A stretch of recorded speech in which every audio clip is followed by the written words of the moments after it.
GST council మహిళల లింగం మార్పుకు అంగీకరించింది. మధ్యతరగతి ప్రజలను ఒకే వేదికపైకి తీసుకువచ్చి చారిత్రాత్మక నిర్ణయం తీసుకుంది.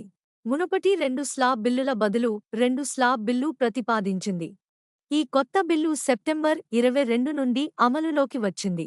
ఈ మార్పుతో పాలు, బియ్యం, బూట్లు, శాండిల్స్ మరియు అనేక అవసరమైన వస్తువుల ధరలు గణనీయంగా తగ్గాయి. కండెన్స్డ్ మిల్క్, వెన్న, నెయ్యి, paneer, cheese, pasta, corn flakes, బిస్కెట్లు, చాక్లెట్లు, డ్రై ఫ్రూట్స్, చక్కెర మిఠాయిలు, వంట నూనెలు, నంకీన్, ప్యాక్ చేసిన ఆహార పదార్థాలు, పూజా సామగ్రి, ఇవన్నీ 5% వరకు తగ్గించబడ్డాయి. మినరల్ వాటర్ మరియు ఏరేటెడ్ వాటర్ కూడా 18% నుండి 5%కి తగ్గించబడ్డాయి. అదే విధంగా వ్యవసాయానికి ప్రాధాన్యత ఇచ్చి పంటలను 5% జీఎస్టీ వర్గంలోకి మార్చారు. మందులు మరియు కొన్ని వైద్య ఉత్పత్తులు 12% నుంచి 18% నుండి 5%కి తగ్గించబడ్డాయి.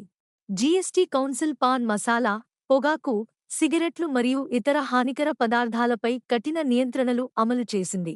వీటి విలువను భూమి విలువ ఆధారంగా కాకుండా రిటైల్ మార్కెట్ విలువ ఆధారంగా లెక్కించనున్నారు. దీని వలన పంట పెరుగుదలను అడ్డుకుంటుంది. ముఖ్యంగా చక్కెర లేదా ఇతర రసాయనాల మిశ్రమంతో తయారుచేసే చల్లని పానీయాలపై పన్ను ఎక్కువగా పెంచారు. ప్రస్తుతం 28% పన్ను ఉన్న వాటిని 40%కి పెంచి కొత్త స్లాబ్లో చేర్చారు. కార్లు, ఖరీదైన వస్తువులు, ప్రీమియం మరియు మధ్యస్థాయి కుక్కర్లు కూడా ఈ 40% జాబితాలోకి చేర్చబడ్డాయి. సాధారణ ప్రజలకు హానికరమైన ఉత్పత్తులను వాడకూడదనే లక్ష్యాన్ని ప్రభుత్వం నిర్ణయించింది.